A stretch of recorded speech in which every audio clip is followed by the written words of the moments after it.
கர்த்தருடைய பரிசுத்த நாமத்திற்கு மகிமை உண்டாகட்டும். இந்த நாளிலும் கர்த்தர் நமக்கு தரக்கூடிய நல்வார்த்தை உபாகமம் 6வது அதிகாரம் 11 மற்றும் 12வது வசனங்கள்.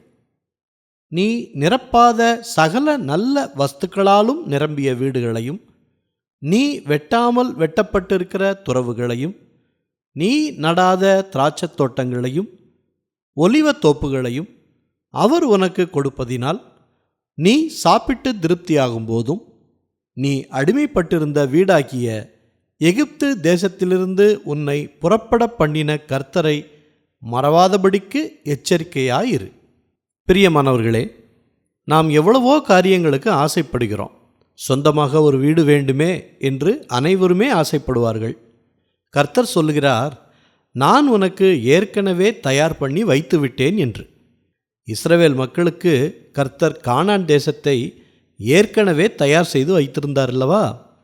அவர்கள் போய் அதில் குடியிருக்கும்படியாக சகல வீடுகளையும், துறவுகளையும், திராட்சத் தோட்டங்களையும், ஒலிவத் தோப்புகளையும் மற்றவர்கள் மூலமாக தயாராக வைத்திருந்தார்.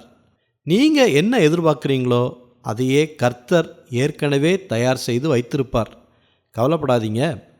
உங்கள் கைகளுக்கு அந்த ஆசீர்வாதம் வரும்படியாக யாரோ ஒருவரை ஆண்டவர் ஏற்கனவே முன்குறித்து வைத்து விட்டார். அது வேலையாக இருக்கலாம், பிஸ்னஸாக இருக்கலாம், சொத்துக்கள் வாங்க வேண்டிய காரியமாய் கூட இருக்கலாம். அந்த ஆசீர்வாதத்தை சுதந்திரித்த பிறகு கர்த்தர் செய்த நன்மைகளை மறவாதபடிக்கு எச்சரிக்கையாய் இருங்கள் என்று கர்த்தர் சொல்கிறார். ஜெபிக்கலாமா? நல்ல தகப்பனே, இந்த நல்வார்த்தையை தந்ததற்காக நன்றி செலுத்துகிறோம். இன்றைய நாளிலும் எங்களுக்கு என்று நீங்கள் முன்குறித்த காரியங்களை நாங்கள் விசுவாசிக்கிறோம்.